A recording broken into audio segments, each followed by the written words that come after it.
మత్తయి సువార్త 6వ అధ్యాయము 32వ వచనము. కాబట్టి మీరు ఆయన రాజ్యమును నీతిని మొదట వెతుకుడి, అప్పుడు అవన్నీ మీకు అనుగ్రహింపబడును. యేసుక్రీస్తు ప్రభు చెప్పిన ఉపమానంలో విందుకు ఆహ్వానించినప్పుడు కొందరు నేను వివాహం చేసుకున్నాను రాలేకపోతున్నాను అని అన్నారు. నేను ఎద్దులను కొనుక్కున్నాను, నేను పొలం కొన్నాను రాలేకపోతున్నాను అని. ఈ విందు పరలోక రాజ్యమునకు సూచనగా ఉన్నది. మిగిలినవి ఈ లోక సంబంధమైన జీవితములకు సూచనగా ఉన్నవి. ఈ లోక సంబంధమైన జీవితము అది చివరకు ఆత్మ సంబంధమైనది అయినప్పటికీ దేవుని రాజ్యము కంటే ఎక్కువగా ఉండకూడదు.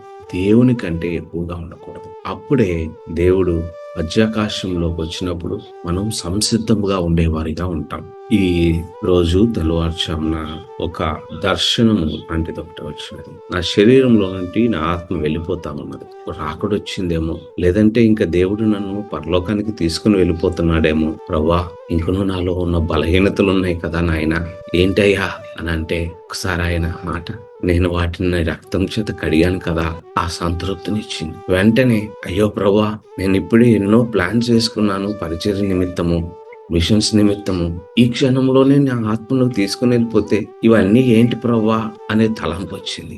వెంటనే నా ఆత్మ నాలో అవి ఉంటే ఏమి లేకపోతే ఏమి, నా ప్రభువును కదా నేను కలుసుకోబోతున్నాను. ఏది జరగకపోయినా పర్లేదు ప్రభా, నేను నీ దగ్గరకు వస్తున్నాను కదా, చాలు ప్రభా, నేను సిద్ధమయ్యా తీసుకెళ్ళి నాయనా అని అంటా ఉన్నాను. కానీ ఆ క్షణంలో దేవుడు తీసుకెళ్ళలేదు, ఇంకా ఇక్కడే ఉన్నాను. అప్పుడు దేవుడు మాట్లాడుతూ ఉన్నాడు, ఈ శరీరమును, ఈ లోక సంబంధమైన జీవితమును, ఈ లోకములో పరిచర్యను కూడా ప్రభు కంటే ఎక్కువగా ప్రేమించకూడదు. ఆయన్నే మొదటి స్థానములో ప్రేమించాలి.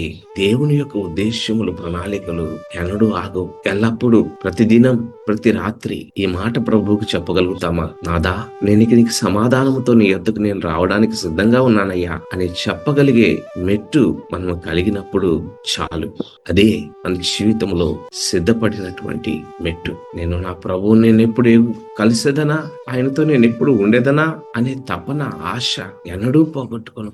ఆ నిరీక్షణతో బ్రతుకు జీవితములు, సంతృప్తి కలిగిన భక్తి దేవుడు మనకు అనుగ్రహించును గాక. ప్రార్థన చేసుకుందాం. పరిశుద్ధుడా, ప్రేమ కలిగిన మా దేవా, నీ పాదముకు వందనాలు. ఈ లోక సంబంధమైనటువంటి జీవితం, ఆయన ఈ శరీరము, ఈ లోకములో నీ పనులు, ఇవేవి కూడా నీకు మాకు మధ్య ఉండడానికి వీలు లేనే లేదు ప్రభా.